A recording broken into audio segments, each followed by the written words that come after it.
ketika berhentinya haid di dalam waktu sholat dan tersisa waktu yang cukup untuk mengucapkan takbiratul ihram, Allahu Akbar, maka berarti sholat tersebut wajib untuk diqadha. Semisal kita berhenti haid waktu asar, setelah ngecek suci, beberapa detik kemudian adzan maghrib. Nah, berarti di sini sholat asarnya wajib diqadha. Seperti itu.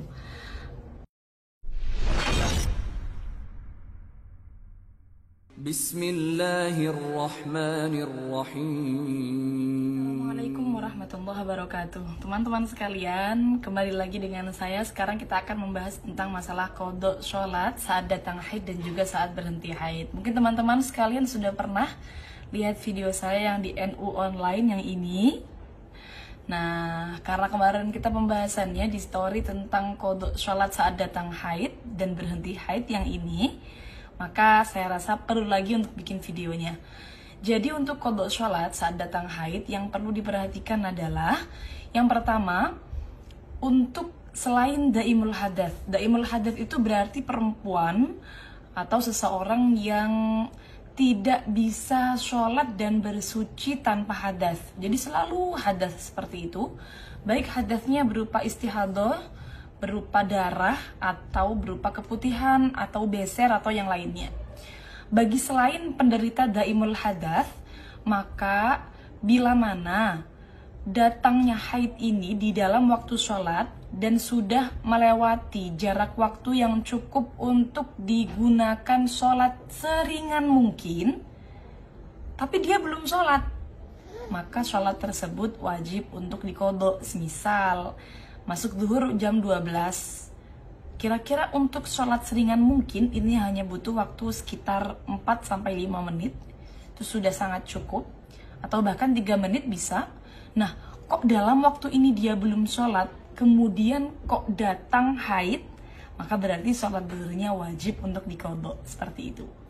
Nah, untuk yang selain daimul hadas hanya seperti ini saja, dan yang wajib diqadha hanya sholat saat itu saja. Sholat zuhur ya berarti sholat zuhur saja, asarnya tidak perlu diqadha. Kemudian untuk yang kedua, bagi penderita daimul hadas, bagi yang mengalami daimul hadas, untuk yang mengalami daimul hadas, maka waktunya adalah ketika datang haidnya di dalam waktu sholat dan telah melewati jarak waktu yang cukup digunakan untuk sholat dan bersuci. Jadi kira-kira semisal sholat dan bersuci itu butuh waktu 10 menit, maka berarti untuk daimul hadas dia baru memiliki kewajiban qadha zuhur, semisal datang haidnya jam 12 lebih 10 menit dan dia belum melaksanakan sholat zuhur. Semisal jam 12 lebih 5 menit kok datang haid, dia belum melaksanakan sholat zuhur, bagi penderita daimul hadas dia tidak memiliki kewajiban mengqadha sholat zuhurnya.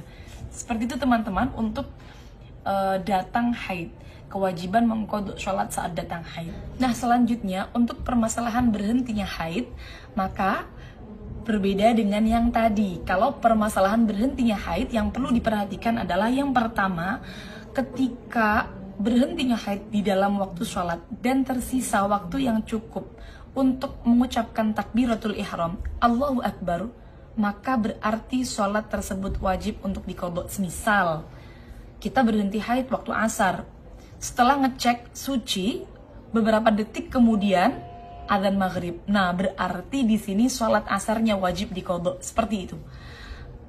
Tidak seperti ketika datangnya haid tadi ya. Untuk berhentinya haid hanya sedikit sekali. Waktunya yang penting tersisa untuk mengucapkan takbir saja sudah wajib qadha. Seperti itu. Nah, yang perlu diperhatikan teman-teman sekalian, kalau berhentinya haid di dalam waktu sholat dan ternyata cukup untuk melaksanakan sholat dan bersuci, maka tidak boleh menunda sholat tersebut hingga keluar waktu atau memilih untuk qadha. Seperti itu, jangan sampai kemudian menunda-nunda suci sampai akhirnya sholatnya menjadi qadha. Dan juga yang perlu diperhatikan ketika berhenti di waktu asar dan juga di waktu isya, yang wajib diqadha tidak hanya sholat saat itu saja, melainkan sholat sebelumnya yang bisa dijamak juga. Jadi kalau asar berhentinya, maka juga wajib mengkodok zuhur. Kalau berhentinya Isya, juga wajib mengkodok maghrib. Seperti itu hukumnya dalam fikih Syafi'iyah, teman-teman. Dari saya, mohon maaf yang banyak. Semoga bermanfaat. Wassalamualaikum warahmatullahi wabarakatuh.